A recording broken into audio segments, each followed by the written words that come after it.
The first signs that something was catastrophically wrong with Michael Hartman's body appeared on a rain-soaked Tuesday morning in Hamburg, exactly 17 days after his return from what he had described to his teenage son as the most romantic 2 weeks of his life.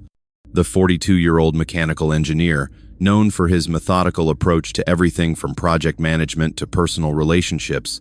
stood before his bathroom mirror and watched in horror as patches of his skin began to slough away like old wallpaper, revealing raw, weeping flesh beneath that seemed to pulse with an unnatural darkness. The reflection staring back at him was unrecognizable, transformed from the confident professional who had boarded a flight to Luanda 3 weeks earlier into something that belonged in a medical textbook's chapter on exotic diseases or ritualistic poisoning. Michael's screams that morning would haunt his 16-year-old son Jonas for years afterward, the sound of a man discovering that his own body had become his enemy, that some invisible force was systematically destroying him from within while leaving his mind terrifyingly intact to witness every stage of his deterioration. The Hamburg apartment that had been Michael's sanctuary since his divorce 2 years earlier was transformed into a chamber of horrors where each day brought new evidence of his accelerating physical collapse,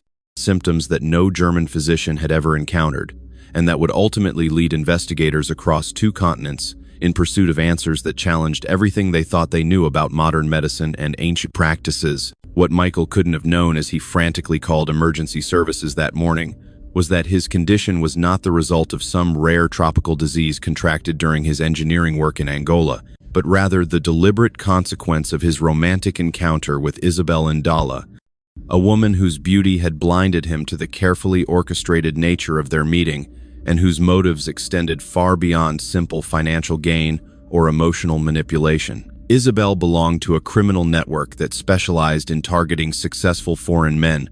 using ancient knowledge passed down through generations to create untraceable weapons that could destroy victims weeks or months after initial contact, making investigation nearly impossible and providing perfect cover for systematic exploitation. The investigation that would eventually uncover the truth about Michael's condition would reveal a sophisticated criminal enterprise that combined traditional African spiritual practices with modern romance scam techniques, creating a hybrid approach to victimization that was both ancient and cutting-edge in its methodology. Isabel's network had perfected methods for identifying vulnerable foreign men, establishing emotional connections that would override their natural caution, and administering substances that would create delayed but inevitable fatal consequences, all while maintaining plausible deniability about their involvement in their victims' subsequent deaths. Michael's story began not with his trip to Angola, but with the profound loneliness that had consumed him since his divorce from Christina, the mother of his son Jonas, whose decision to end their 15-year marriage had left him questioning everything he thought he understood about love, trust, and human connection. His work as a mechanical engineer on international construction projects had always required extensive travel, but after the divorce, these assignments became escapes from the emptiness of his Hamburg apartment and the awkward weekend visits with Jonas that reminded him of everything he had lost through his own emotional unavailability and workaholic tendencies. The assignment that took Michael to Angola in February 2024 was routine infrastructure work for a German construction firm, the kind of project he had completed dozens of times across Africa and South America without incident or personal complications. His role involved overseeing the installation of water treatment equipment in Luanda, work that required 3 weeks on site and interaction with local government officials and business representatives. Michael approached the assignment with his characteristic professionalism and cultural sensitivity, having learned through years of international work that success in foreign environments required respect for local customs and genuine interest in understanding different perspectives and approaches to problem solving. The meeting with Isabel Ndala was arranged through official channels as part of Michael's professional responsibilities,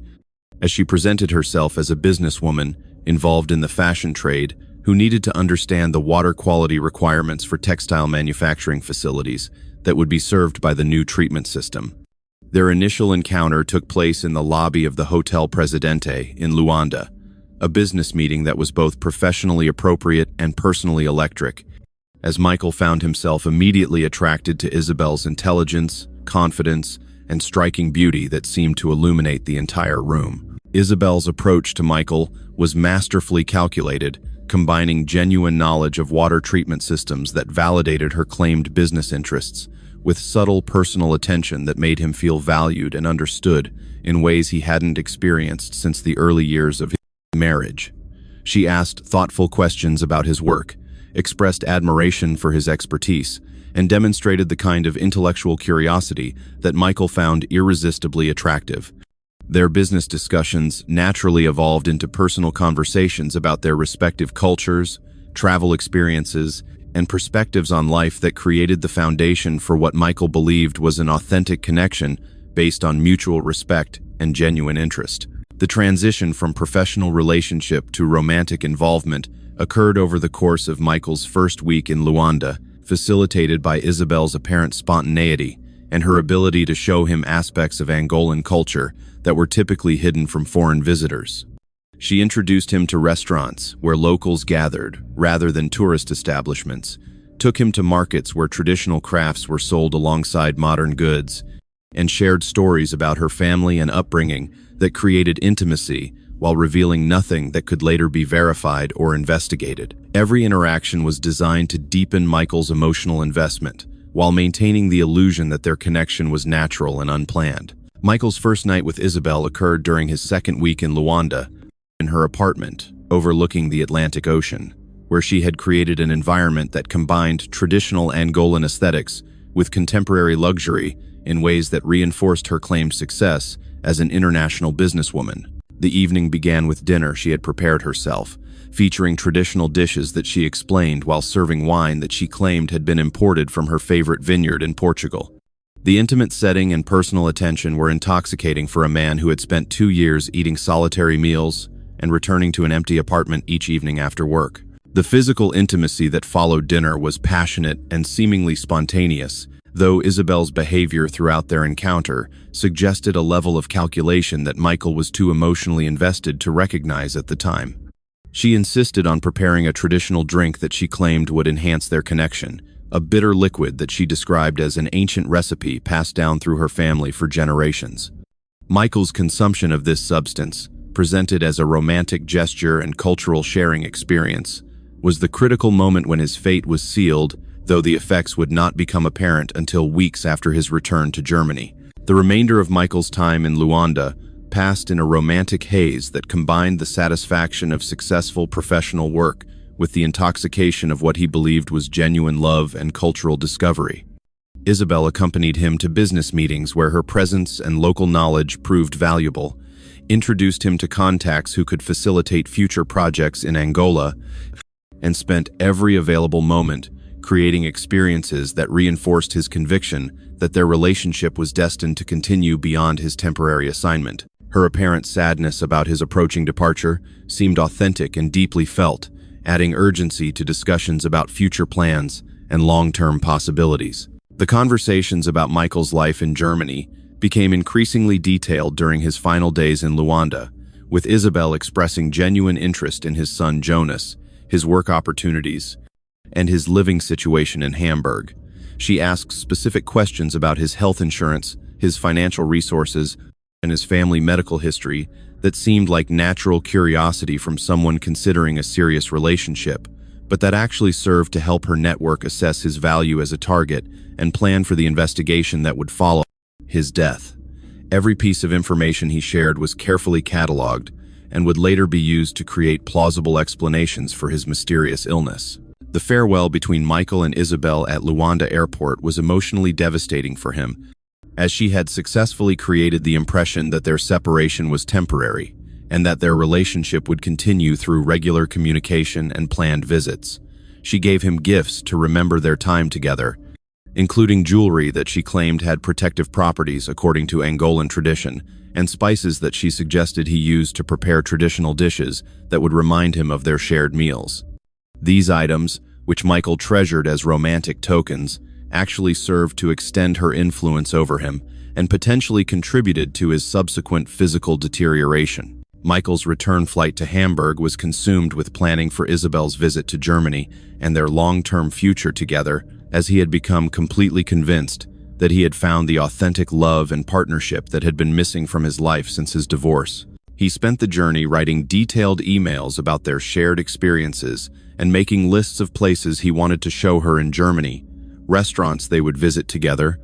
and ways he could help her establish business connections that would facilitate her relocation to Hamburg. His entire future had been redefined around the relationship he believed they were building together. The reunion with Jonas at Hamburg Airport revealed the extent to which Michael's perspective had been altered by his experience in Angola, as his typical reserved demeanor had been replaced by an enthusiasm and emotional openness that his son found both encouraging and slightly concerning. Michael spoke constantly about Isabel, sharing photographs and stories that portrayed her as an extraordinary woman who had transformed his understanding of love and possibility.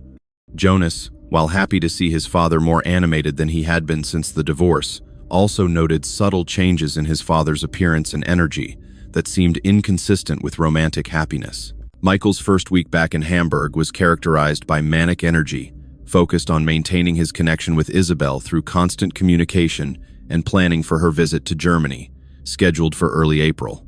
He researched visa requirements, investigated flight options, and began preparing his apartment to accommodate her extended stay. The physical symptoms that would eventually consume him were still dormant, allowing him to maintain normal work routines while privately obsessing over every detail of their continuing relationship and future plans together. The communication between Michael and Isabel during this period followed patterns typical of romance, scams, with increasingly urgent requests for financial assistance disguised as temporary obstacles to her planned visit to Germany. Her stories about passport delays, visa complications, and family emergencies requiring immediate funds were presented with enough emotional manipulation and cultural context to override Michael's normally cautious approach to financial decisions. His eagerness to facilitate her travel and demonstrate his commitment made him an ideal victim for systematic financial exploitation. The first transfer of €5,000 to Isabel's account was justified as assistance with visa processing fees and travel arrangements, amounts that seemed reasonable for international bureaucracy and that represented a relatively small portion of Michael's substantial savings. The money was sent through legitimate banking channels to accounts that appeared to be registered in Isabel's name, creating documentation that would later prove the financial component of her criminal activities, while providing no meaningful evidence about her true identity or location. Michael's decision to send money was motivated by love and desperation, rather than rational evaluation of her requests. Call to action, dieser schreckende Geschichte Zeit, wie weit kriminell gehen, ihre Opfer zu zerstören, falls sie ähnliche Warnzeichen bei sich oder ihren Liebsten bemerken, zögern sie nicht, professionelle Hilfe zu suchen. Abonnieren Sie unseren Kanal für weitere True Crime Dokumentationen, die Ihnen helfen können, solche Gefahren rechtzeitig zu erkennen. The first physical symptoms of Michael's deteriorating condition appeared exactly 2 weeks after his return from Angola, beginning with what seemed like minor skin irritation that he initially attributed to dry winter air or stress from the international travel and work demands. Small patches of redness appeared on his arms and chest, accompanied by itching that gradually intensified despite his use of moisturizers and antihistamines. The symptoms were subtle enough that Michael dismissed them as insignificant, particularly as he was consumed with planning for Isabel's visit and managing the complex logistics of her visa application and travel arrangements. Jonas noticed his father's increased scratching during their weekend together, observing that the skin irritation seemed to be spreading rather than healing, as would be expected from typical dermatological conditions. When Jonas suggested that his father see a doctor, Michael brushed off the concern, while claiming that the symptoms were already improving and that he didn't want to waste medical resources on minor issues. This dismissive attitude was characteristic of Michael's general approach to health concerns, but it was also influenced by his preoccupation with Isabel and his reluctance to acknowledge anything that might interfere with their relationship plans. The financial requests from Isabel escalated during Michael's second week home, with increasingly urgent stories about complications requiring additional funds to resolve visa issues and family emergencies that demanded immediate attention. Michael's responses to these requests revealed the extent to which his judgment had been compromised by emotional manipulation, as he sent additional thousands of euros without conducting basic verification of her claims or questioning the legitimacy of the various fees and expenses she described. His eagerness to solve her problems and demonstrate his commitment overrode the cautious financial planning that had characterized his approach to money throughout his adult life. By the third week, Michael's skin condition had progressed beyond simple irritation to include areas where the surface layer appeared to be separating from underlying tissue, creating wounds that refused to heal and that seemed to spread despite medical treatment. His initial visit to a dermatologist resulted in prescriptions for stronger topical medications and recommendations for allergy testing, but no definitive diagnosis or effective treatment. The physician was puzzled by the progression of symptoms and the failure of standard treatments to provide any improvement, noting characteristics that seemed inconsistent with common dermatological conditions. The communication pattern between Michael and Isabel during this period revealed sophisticated psychological manipulation designed to maintain his emotional investment while extracting maximum financial benefit before his condition became severe enough to limit his ability to continue sending money. Isabel's messages combined expressions of love and concern for his health with increasingly desperate requests for assistance, creating emotional pressure that made it difficult for Michael to evaluate her claims objectively. Her apparent worry about his symptoms, combined with traditional remedies she suggested from Angolan folk medicine, reinforced the illusion that she genuinely cared about his welfare. Michael's work performance began to suffer as his physical condition deteriorated and his emotional energy was consumed by his relationship concerns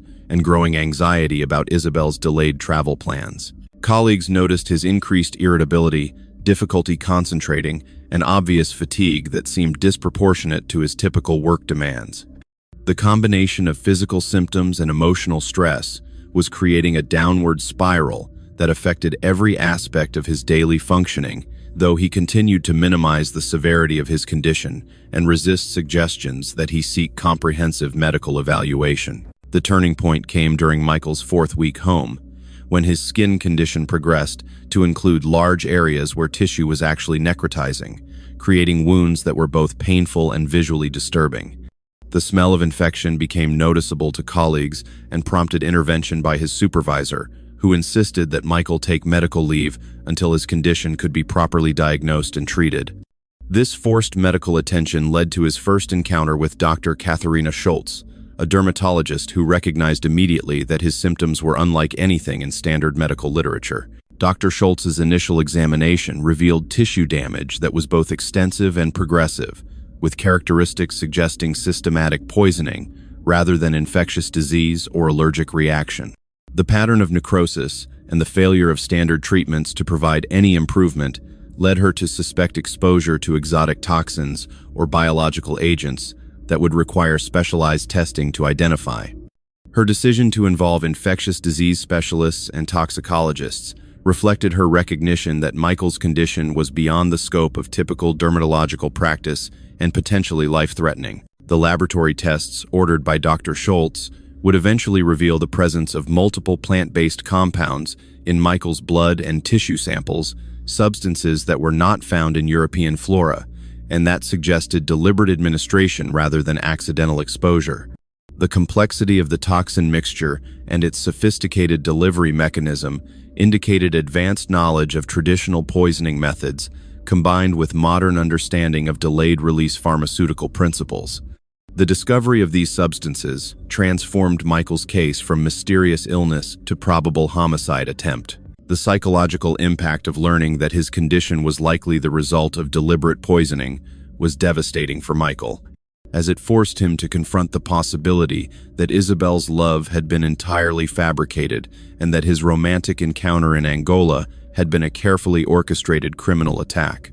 The cognitive dissonance between his emotional attachment to Isabel and the medical evidence of systematic poisoning created mental anguish that compounded his physical suffering and made rational decision-making increasingly difficult. The diagnosis of deliberate poisoning shattered Michael's remaining illusions about his relationship with Isabel and forced him to acknowledge that his romantic fantasy had been a carefully constructed criminal enterprise designed to exploit his emotional vulnerabilities while administering substances that would ensure his eventual death. Dr. Schultz's explanation of the toxicological findings was delivered with clinical precision, but the implications were devastating for a man who had reorganized his entire future around what he believed was authentic love and partnership with someone who had actually been systematically destroying his body from their first intimate encounter. The specific compounds identified in Michael's system were traced to traditional African plants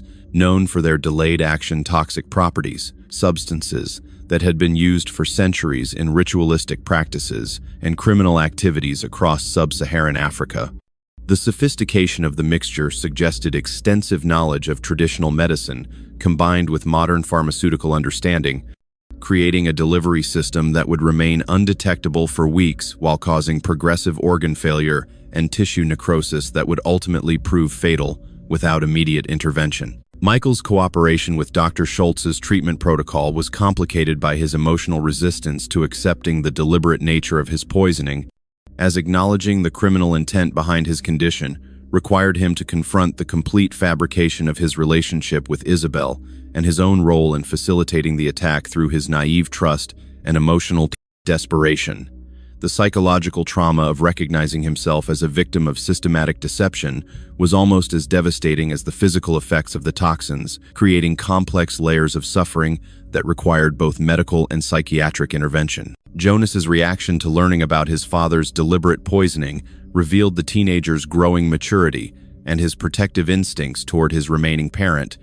as he immediately assumed responsibility for coordinating medical care and investigating the circumstances that had led to his father's victimization. His research into Isabel's background and the criminal techniques she had employed demonstrated sophisticated understanding of online investigation methods and international crime patterns that impressed law enforcement officials who would later become involved in the case. The financial investigation that accompanied Michael's medical treatment revealed the full scope of his financial losses to Isabel's criminal network, totaling over 20,000 euros in transfers that had been laundered through multiple accounts across 3 countries before disappearing into cryptocurrency exchanges that made recovery virtually impossible. The systematic nature of the financial exploitation, combined with the deliberate poisoning, indicated a level of criminal sophistication that suggested organizational rather than individual criminal activity. Dr. Schultz's treatment of Michael's condition required innovative approaches that combined traditional antidotes for plant-based toxins with experimental therapies designed to reverse the systemic damage that had already occurred to his organs and tissue. The rarity of his specific type of poisoning meant that treatment protocols had to be developed specifically for his case, drawing on toxicological literature from multiple continents in consultation with experts in traditional African medicine who understood the properties of the substances that had been used against him. The international investigation into Isabel's criminal network began with German law enforcement's request for assistance from Angolan authorities, though the response revealed systematic corruption and obstruction that suggested official complicity in protecting the criminal organizations operating within Angola's borders. The challenge of investigating crimes that crossed international boundaries while involving traditional practices that were not recognized in Western legal systems created unprecedented jurisdictional and evidentiary challenges for law enforcement agencies. Inspector Duarte Silva of the Angolan police emerged as a crucial ally in the investigation, despite facing significant pressure from his superiors to minimize the scope of the inquiry and avoid implicating powerful individuals who profited from the criminal networks operating in Luanda.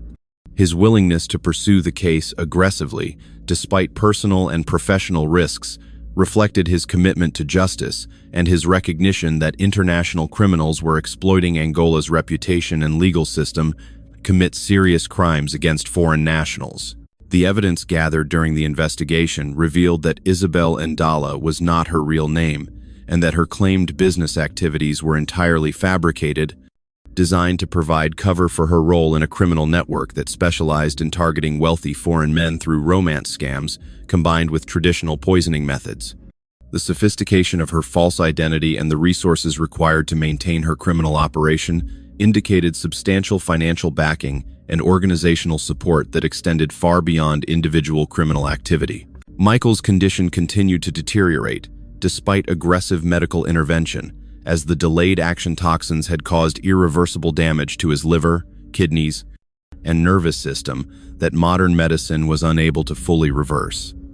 The progression of his symptoms followed patterns documented in historical accounts of traditional African poisoning, suggesting that ancient criminal techniques were being employed with modern delivery methods to create hybrid attacks that were both untraceable and ultimately fatal. The media attention that Michael's case attracted brought international awareness to the criminal networks operating across Africa that specialized in targeting Western victims through sophisticated romance scams combined with traditional poisoning methods, revealing a criminal industry that had been operating with relative impunity due to jurisdictional challenges and cultural misunderstandings about traditional practices. The deterioration of Michael's condition accelerated dramatically during his second month of treatment as the exotic toxins continued their systematic destruction of his organs, despite the aggressive medical interventions that Dr. Schultz and her team had implemented. The progressive nature of the poisoning meant that even with immediate treatment, the damage to his liver, kidneys, and nervous system had reached levels that made full recovery impossible, forcing his medical team to shift their focus from cure to palliative care while continuing their desperate search for effective antidotes to the sophisticated mixture of traditional African toxins. Jonas assumed increasing responsibility for his father's care and the ongoing criminal investigation, demonstrating remarkable maturity as he coordinated between medical professionals, law enforcement agencies, and international investigators, while managing his own grief and anger about his father's victimization. His detailed documentation of his father's symptoms and timeline proved crucial for investigators attempting to understand the methods used by Isabel's criminal network and establish patterns that might help identify other victims or prevent future attacks. The international cooperation between German and Angolan law enforcement faced significant obstacles as Isabel's criminal network proved to have connections within Angola's political and law enforcement establishments that provided protection from serious investigation and prosecution. Inspector Silva's attempts to pursue the case aggressively resulted in threats against his family and pressure from his superiors to limit the scope of the investigation, revealing systemic corruption that enabled international criminal organizations to operate with impunity within Angola's borders. Dr. Schultz's research into traditional African poisoning methods led her to consult with experts in ethnobotany and traditional medicine who confirmed that the substances identified in Michael's system were consistent with ancient ritualistic practices that had been adapted for modern criminal purposes. The complexity of the toxin mixture and its delayed action properties suggested knowledge that had been passed down through generations, combined with contemporary pharmaceutical understanding to create weapons that were both untraceable and ultimately fatal. The financial investigation revealed that Isabel's network had targeted multiple foreign men using similar methods, with victims across Europe and North America who had died under mysterious circumstances that had been attributed to tropical diseases or natural causes, rather than recognized as systematic poisoning. The pattern of financial exploitation followed by delayed poisoning indicated a criminal enterprise that had been operating for years while avoiding detection through the use of traditional methods that were not recognized by Western medical or law enforcement professionals. Michael's physical condition reached a critical point where his organs began failing simultaneously, creating a medical crisis that required constant monitoring and intervention to manage his pain while maintaining his consciousness long enough for him to provide crucial information to investigators about his experiences in Angola and his relationship with Isabel. His testimony, recorded under careful medical supervision, provided the most detailed account available of the criminal network's methods and operations. The discovery that Isabel's apartment in Luanda had been abandoned shortly after Michael's departure revealed the systematic nature of her criminal operation and her network's ability to disappear quickly when investigations threatened their activities. The physical evidence recovered from the apartment included materials used in traditional poisoning practices, as well as documentation related to other foreign victims, confirming that Michael's case was part of a larger criminal enterprise rather than an isolated incident. Inspector Silva's investigation uncovered connections between Isabel's network and traditional healing practitioners who had been corrupted by criminal organizations to provide expertise in toxin preparation and administration, representing a perversion of traditional African medicine that had been adapted for predatory purposes. The involvement of traditional healers in criminal activities created complex cultural and legal challenges for prosecution, as it involved practices that were protected under cultural heritage laws despite being used for criminal purposes. The media coverage of Michael's case prompted other families to come forward with stories of relatives who had died under mysterious circumstances after romantic encounters in various African countries, revealing that the criminal techniques used against Michael were part of a broader pattern of exploitation, targeting Western men who traveled for business or romantic purposes. The recognition of these patterns led to enhanced travel warnings and educational programs designed to help potential victims recognize and avoid similar criminal schemes. Michael's condition stabilized temporarily as his medical team developed more effective symptomatic treatments, though the underlying toxin-induced damage continued to progress inexorably toward organ failure and death. This brief improvement allowed him to have meaningful conversations with Jonas about his legacy and his hopes for justice, conversations that provided emotional closure, while also yielding additional information that proved valuable for the ongoing investigation. The psychological profile of Isabel's criminal network revealed sophisticated understanding of the emotional vulnerabilities that made successful foreign men susceptible to romantic manipulation, particularly individuals who were dealing with divorce, loss, or professional isolation. The targeting criteria and manipulation techniques used by the network demonstrated professional-level understanding of psychology and cultural dynamics that enabled them to identify and exploit victims with remarkable efficiency. The breakthrough in the investigation came when Inspector Silva's persistent efforts finally uncovered Isabel's real identity as Maria Santos, a woman with connections to multiple criminal organizations across Angola and neighboring countries who had been operating romance scams for over a decade, while using traditional poisoning methods to eliminate victims who might expose her activities. The discovery of her true identity revealed a criminal career that included numerous unexplained deaths of foreign men and systematic financial fraud that had generated millions of dollars for her criminal network. The international arrest warrant issued for Maria Santos prompted a coordinated effort between law enforcement agencies across multiple countries to locate and apprehend her before she could claim additional victims, though her deep connections within Angola's criminal underworld and apparent official protection made her capture extremely challenging. The case had evolved from individual poisoning to recognition of an international criminal enterprise that posed ongoing threats to Western travelers and business professionals operating in sub-Saharan Africa. Michael's medical condition entered its final phase as the toxins completed their systematic destruction of his vital organs, leaving his medical team with limited options beyond pain management and supportive care, while he struggled to maintain consciousness long enough to provide final testimony and say goodbye to his son. The progression of his symptoms followed the historical patterns documented in traditional African poisoning cases, confirming the ancient origins of the methods being used by modern criminal networks. Dr. Schultz's documentation of Michael's case became a critical resource for medical professionals worldwide who might encounter similar poisoning cases in the future, as her detailed analysis of the symptoms, treatment approaches, and toxicological findings provided the first comprehensive Western medical account of traditional African poisoning adapted for criminal purposes. Her work would eventually contribute to enhanced diagnostic protocols and treatment methods that might save future victims. The psychological support provided to Jonas during his father's final weeks included counseling specifically designed to help teenage victims of international crime understand the complex factors that had contributed to their family members' victimization, addressing both the grief of impending loss and the anger associated with recognizing that the tragedy was entirely preventable. His courage in continuing to assist with the investigation despite his personal anguish demonstrated remarkable strength and maturity. The evidence gathered during the investigation revealed that Isabel's network had been operating with virtual impunity for years due to a combination of official corruption, jurisdictional challenges, and Western authorities' unfamiliarity with traditional African criminal methods.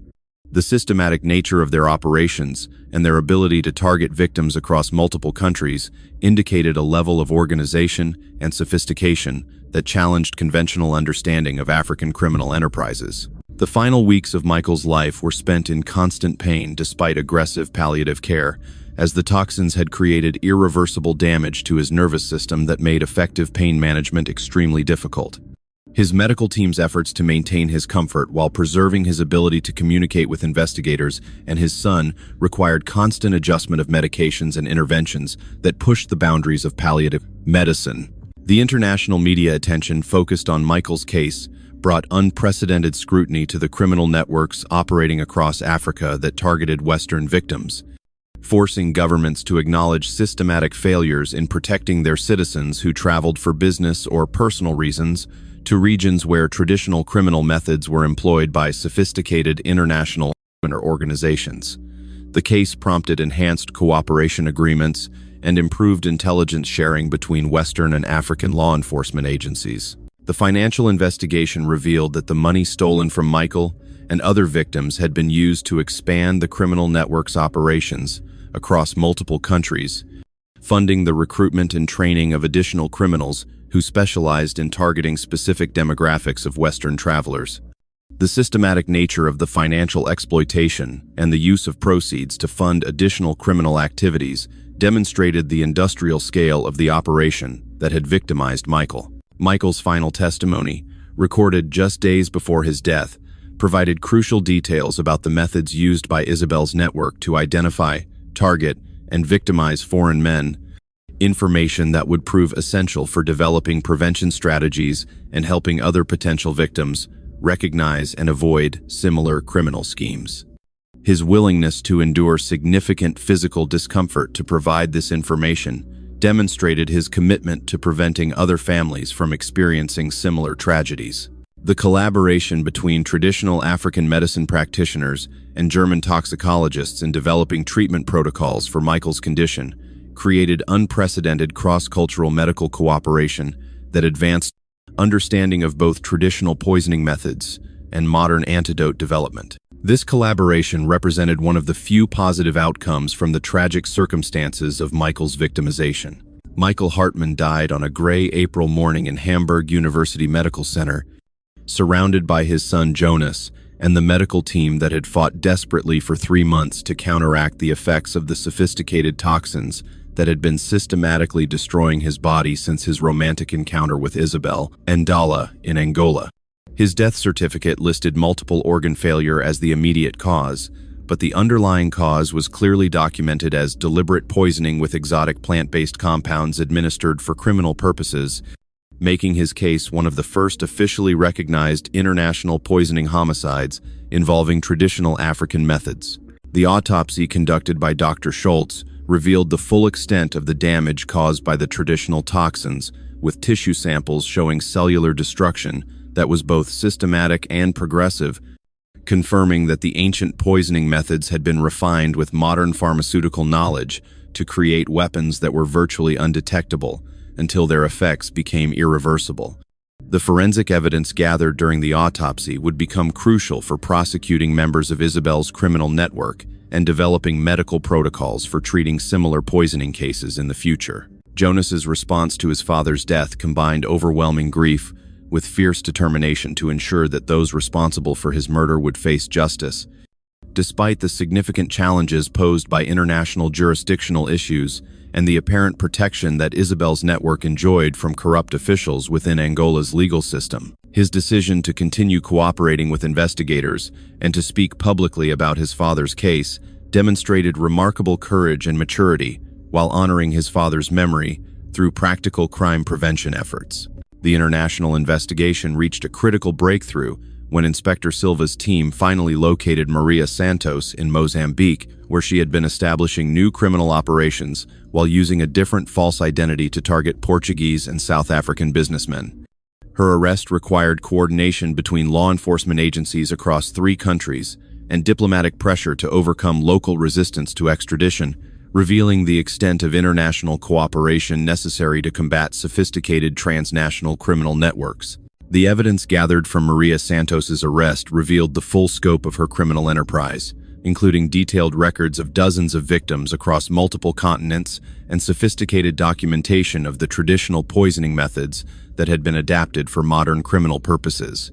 The discovery of this evidence confirmed that Michael's case was part of a much larger criminal industry that had been operating for years while avoiding detection through the use of traditional methods that were not recognized by Western law enforcement. Dr. Schultz's research into traditional African poisoning methods, prompted by Michael's case, led to the development of enhanced diagnostic protocols that would enable medical professionals worldwide to recognize and treat similar poisoning cases more effectively. Her collaboration with traditional medicine practitioners and ethnobotanists created new understanding of how ancient knowledge was being perverted for criminal purposes, while also advancing legitimate medical research into natural compounds with therapeutic potential. The trial of Maria Santos and her criminal associates began 18 months after Michael's death, featuring unprecedented cooperation between German and African legal systems as prosecutors worked to establish jurisdiction and present evidence that bridged traditional and modern criminal methods. The complexity of the case required expert testimony from toxicologists, anthropologists, and traditional medicine practitioners to help the court understand the sophisticated nature of the criminal methods that had been employed. The media coverage of the trial brought international attention to the broader phenomenon of romance scams combined with traditional poisoning methods, revealing that similar criminal networks were operating across multiple African countries while targeting Western victims through sophisticated online manipulation techniques. The publicity surrounding Michael's case prompted enhanced travel warnings and educational programs designed to help potential victims recognize and avoid similar criminal schemes. The impact of Michael's case on international law enforcement cooperation led to the establishment of specialized units within several Western police agencies that focused specifically on crimes involving traditional methods adapted for modern criminal purposes, representing recognition that globalization had created new opportunities for sophisticated criminals to exploit cultural and jurisdictional boundaries to avoid prosecution. Jonas's establishment of the Michael Hartman Foundation created a permanent memorial to his father, while providing resources for educating travelers about the risks of international romance scams and the specific techniques used by criminal networks that combine traditional and modern methods to target vulnerable individuals. The foundation's work included cooperation with medical professionals to improve treatment protocols for exotic poisoning cases and support for other families who had lost loved ones to similar crimes. The conviction of Maria Santos on charges of murder, fraud, and conspiracy resulted in a life sentence that was seen as a landmark victory for international criminal justice cooperation. Though investigators acknowledged that her criminal network continued to operate under different leadership and that similar organizations remained active across multiple African countries. The case demonstrated both the possibilities and limitations of international cooperation in combating sophisticated transnational crime. The conviction of Maria Santos and 14 members of her criminal network represented a significant victory for international law enforcement cooperation, though the broader criminal industry that had victimized Michael continued to operate across multiple African countries with new leadership and enhanced security measures designed to avoid the detection methods that had led to Santos's capture. The sentences imposed on the convicted criminals, ranging from 20 years to life imprisonment, reflected the serious nature of their crimes, while also serving as a deterrent message to other criminal networks operating similar schemes. The international cooperation that had been essential to solving Michael's case established new protocols for investigating crimes that involved traditional methods adapted for modern criminal purposes, creating frameworks that would improve law enforcement responses to similar cases while facilitating better protection for Western travelers in regions where such criminal networks operated. The case demonstrated that effective prosecution of sophisticated international crimes required unprecedented levels of cooperation between agencies with different legal systems, cultural contexts, and investigative capabilities. Dr. Schultz's research into the traditional poisoning methods used against Michael led to significant advances in toxicology and emergency medicine, as her collaboration with African traditional medicine practitioners created new understanding of natural compounds that could be used both for criminal purposes and legitimate medical treatments. Her work contributed to the development of enhanced diagnostic tests and treatment protocols that would benefit future victims, while also advancing scientific knowledge about the intersection between traditional knowledge and modern medicine. The psychological impact of Michael's case on his son Jonas evolved from devastating grief to purposeful advocacy as he channeled his anger and loss into practical efforts to prevent similar tragedies,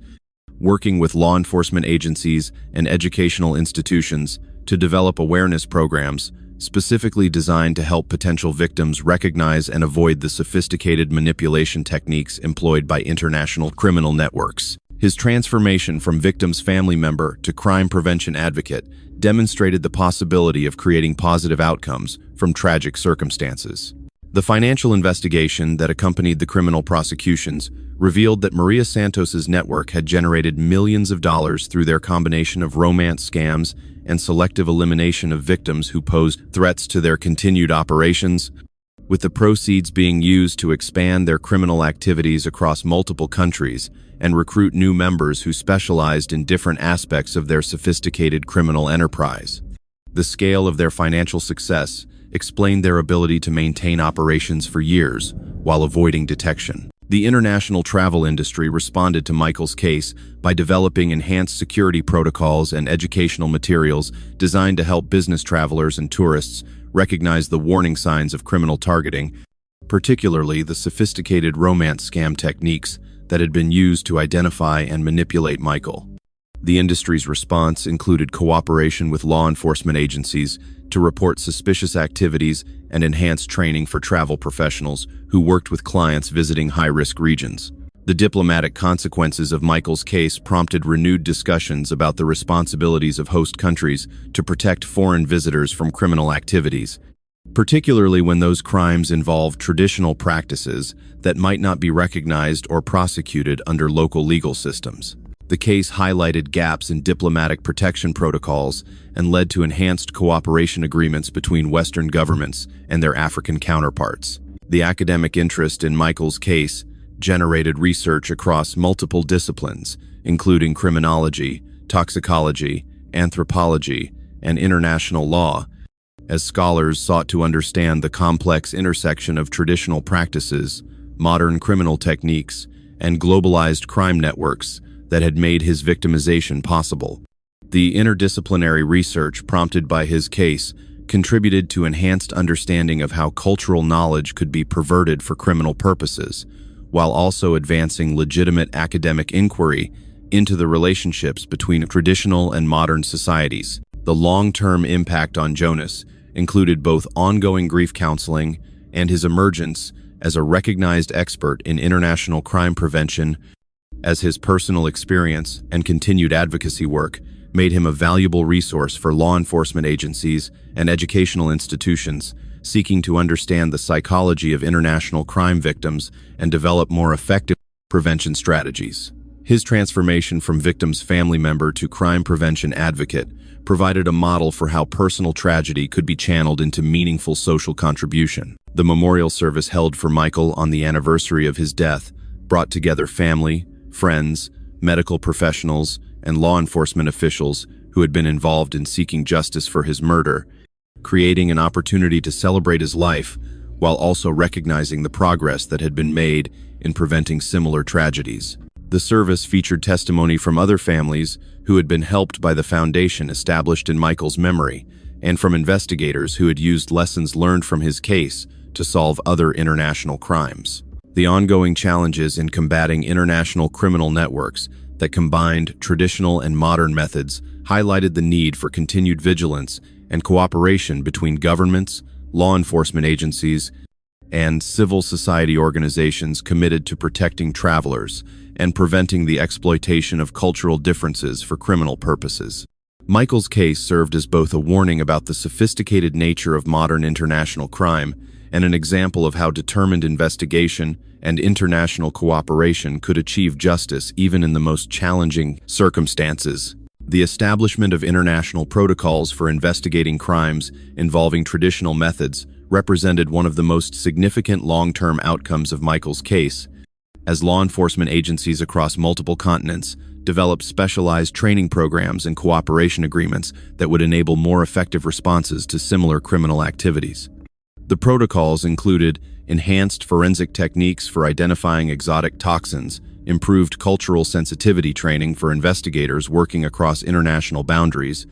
and streamlined procedures for sharing evidence and coordinating prosecutions in cases that involved multiple jurisdictions. The medical advances prompted by Dr. Schultz's research into Michael's poisoning led to the development of rapid diagnostic tests that could identify traditional African toxins in emergency medical settings, potentially saving the lives of future victims who might otherwise be misdiagnosed or receive inappropriate treatment. Her collaboration with traditional medicine practitioners also contributed to enhanced understanding of natural compounds that could be developed into legitimate pharmaceuticals, demonstrating how criminal cases could generate positive scientific outcomes despite their tragic origins. The educational programs developed by the Michael Hartman Foundation reached thousands of international travelers and business professionals, providing practical training in recognizing romance, scam techniques, and understanding the cultural context that might make them vulnerable to criminal targeting. The foundation's work included partnerships with corporations that employed international workers, travel agencies that served high-risk destinations, and educational institutions that prepared students for international experiences. The diplomatic initiatives prompted by Michael's case led to enhanced bilateral agreements between Germany and multiple African countries, creating frameworks for improved law enforcement cooperation and victim protection that would benefit future travelers, while also supporting legitimate economic and cultural exchange between regions. These agreements represented recognition that combating international crime required sustained diplomatic engagement rather than simply reactive law enforcement responses. The technological developments inspired by the investigation into Michael's case included enhanced methods for tracking international financial transfers associated with romance scams and improved digital forensics techniques for analyzing communications between criminals and their victims. These technological advances were shared with law enforcement agencies worldwide, contributing to the broader effort to combat international financial crimes that exploited digital communication platforms. The ongoing monitoring of similar criminal networks revealed that Maria Santos's conviction had disrupted but not eliminated the criminal industry that had victimized Michael, as new organizations emerged to fill the void left by her network's destruction while adapting their methods to avoid the detection techniques that had led to her capture. The persistence of these criminal enterprises highlighted the need for continued vigilance and adaptation by law enforcement agencies committed to protecting potential victims. The psychological research prompted by Michael's case contributed to enhanced understanding of the emotional vulnerabilities that made successful, intelligent individuals susceptible to sophisticated manipulation techniques, leading to improved counseling services for victims of international romance scams and better prevention strategies that address the underlying psychological factors rather than simply warning about criminal techniques. The international media attention focused on Michael's case created lasting awareness of the dangers posed by criminal networks that combine traditional and modern methods to target Western travelers, influencing government travel advisories and public education campaigns that helped potential victims recognize and avoid similar criminal schemes. The sustained media coverage also maintained pressure on law enforcement agencies to continue pursuing international criminals who exploited cultural boundaries to avoid prosecution. The legal precedents established through the prosecution of Maria Santos and her associates created frameworks for future international criminal cases involving traditional methods adapted for modern criminal purposes,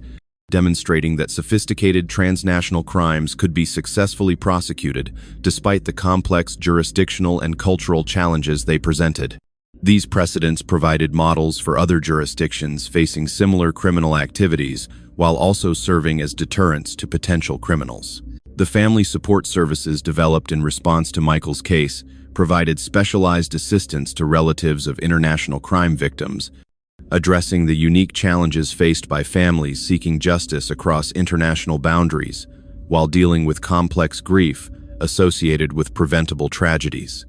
These services filled important gaps in victim support systems while also providing valuable resources for law enforcement agencies working with international crime families. 5 years after Michael Hartman's death from exotic poisoning administered by a sophisticated international criminal network, His legacy continues to protect travelers worldwide through the enhanced law enforcement protocols, medical treatments, and educational programs that emerged from the comprehensive investigation into his murder. The Michael Hartman Foundation has become a recognized leader in international crime prevention, education, reaching over 100,000 individuals through its programs, while maintaining partnerships with law enforcement agencies, medical institutions, and travel industry organizations committed to preventing similar tragedies. Jonas Hartman, now 21 and studying international law at Hamburg University, has transformed his personal tragedy into professional expertise that makes him a valued consultant for law enforcement agencies, investigating international crimes and educational institutions, developing study abroad safety programs. His first-hand understanding of how sophisticated criminals exploit emotional vulnerabilities, combined with his academic training in legal systems and international cooperation,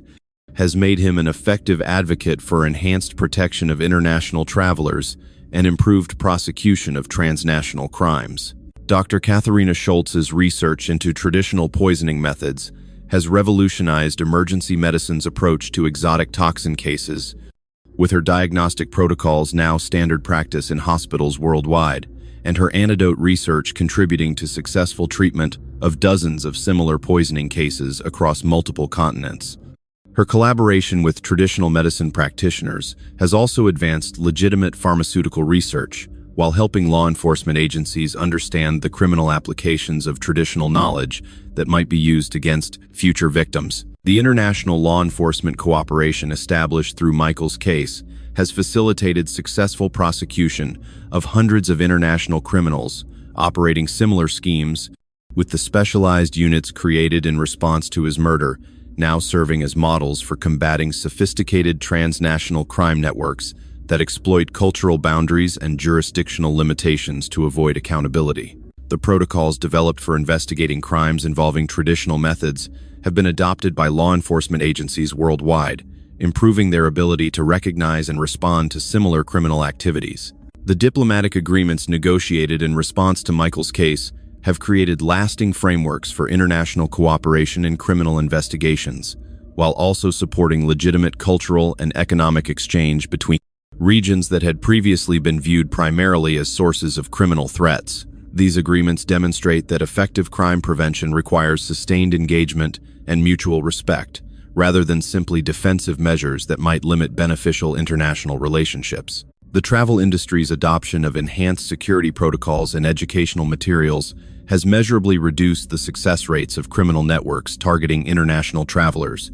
with corporations and travel agencies now providing comprehensive training that helps potential victims recognize romance, scam techniques, and understand the cultural contexts that might make them vulnerable to criminal exploitation. The industry's proactive approach to crime prevention has created safer conditions for international travel, while also supporting economic development in regions that depend on tourism and business visitors. The medical advances prompted by Michael's case have saved numerous lives through improved diagnostic capabilities and treatment protocols for exotic poisoning cases, while Dr. Schultz's research has contributed to enhanced understanding of natural compounds that have legitimate pharmaceutical applications. The collaboration between Western medical science and traditional African medicine practitioners has created new opportunities for beneficial research, while also helping prevent the criminal exploitation of traditional knowledge. The educational impact of Michael's story extends far beyond formal prevention programs, as his case has been studied in academic curricula worldwide as an example of how globalization creates both opportunities and vulnerabilities that require sophisticated understanding of cultural dynamics and international criminal techniques. The academic attention has generated ongoing research that continues to improve understanding of international crime patterns while contributing to more effective prevention and prosecution strategies. The technological developments inspired by Michael's case have enhanced law enforcement capabilities for tracking international financial crimes and analyzing digital communications between criminals and their victims,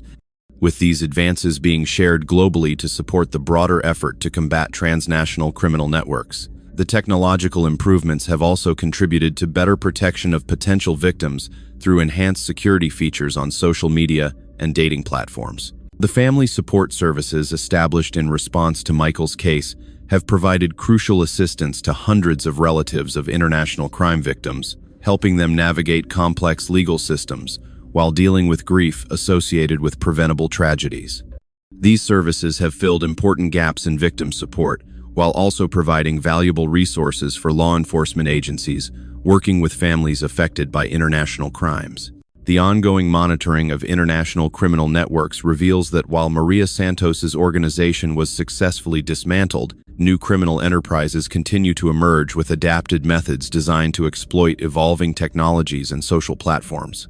The persistence of these threats highlights the continued relevance of the prevention and prosecution strategies developed in response to Michael's case, while also demonstrating the need for sustained vigilance and adaptation by all stakeholders committed to protecting international travelers. Michael Hartman's story serves as a permanent reminder that the pursuit of love and human connection, while essential to meaningful life, must be balanced with appropriate awareness of the sophisticated predators who exploit normal human emotions and cultural curiosity to facilitate unspeakable crimes. His legacy lives on through the thousands of individuals who have been protected from similar exploitation through the educational programs, law enforcement protocols, and international cooperation agreements that emerged from the comprehensive response to his tragic death, ensuring that his suffering was not in vain and that others have been spared similar fates through the enhanced protective systems his case helped create.